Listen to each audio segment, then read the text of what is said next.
Lately, I've been seeing more and more Facebook posts from people asking, does anyone know of a house for sale that isn't on the market yet? And while I completely understand why buyers are asking, if you're a homeowner thinking about responding because you want to avoid showings, avoid open houses, and make things easier on yourself, there are a few things you need to know first. What seems like the easiest solution could actually cost you thousands of dollars and leave you with the wrong buyer. If you're a Long Island homeowner thinking about downsizing, relocating, or helping a loved one through their next chapter, this channel is all about helping you make informed decisions and avoid some of the common mistakes that can make the process more stressful than it needs to be. If that sounds helpful, make sure you subscribe and hit the notification bell so you don't miss future videos. Let me be clear. There are absolutely situations where an off-market sale makes sense. Selling to a family member, selling to a tenant who is fully qualified, or selling to someone where all parties agree on a fair price can absolutely work. This video isn't telling you not to do it. It's about making sure you understand what you're potentially giving up before you make that decision. A few years ago, somebody reached out to me because they were thinking about selling their home to their tenant. They weren't looking to list the property. They simply wanted an idea of what the home was worth. I gave them an evaluation and wished them luck. About a year later, they called me back. The sale still hadn't happened. There were delays. There were negotiations.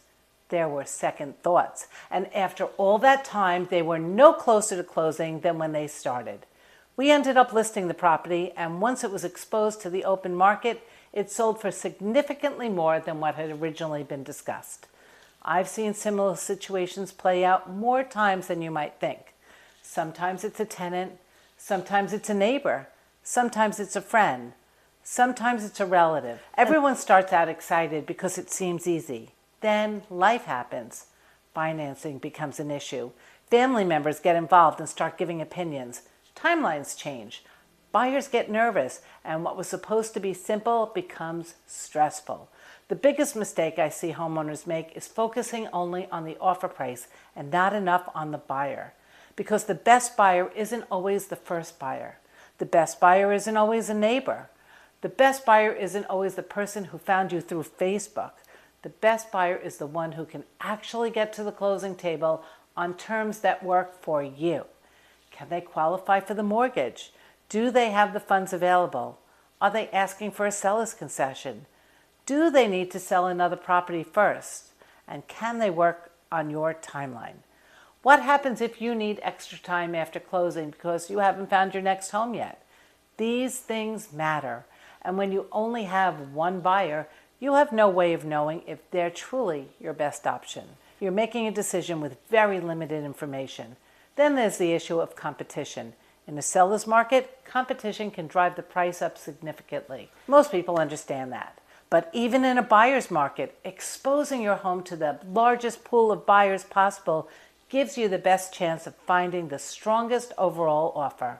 And when I say strongest, I'm not just talking about price.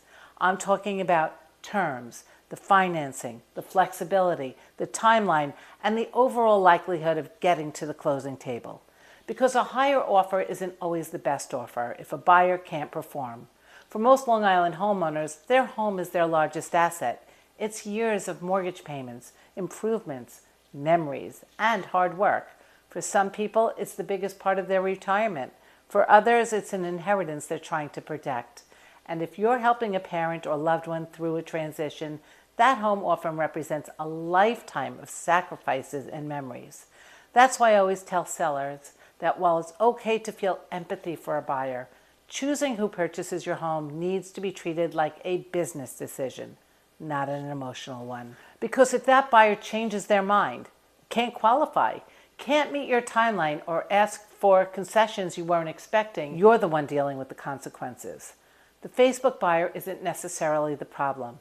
The problem is making a decision without knowing what your other options are. Before you agree to sell your home off market, make sure you understand what it's worth, what your options are, and what opportunities may be available to you.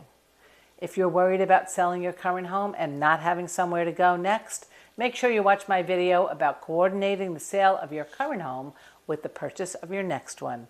And if you're helping a parent or a loved one transition out of their home, you'll also want to watch my video about when a loved one can no longer safely live alone. I'll link both of those videos here. Thanks for watching. I'm Karen Roth from RE/MAX Integrity Leaders. I'll see you soon.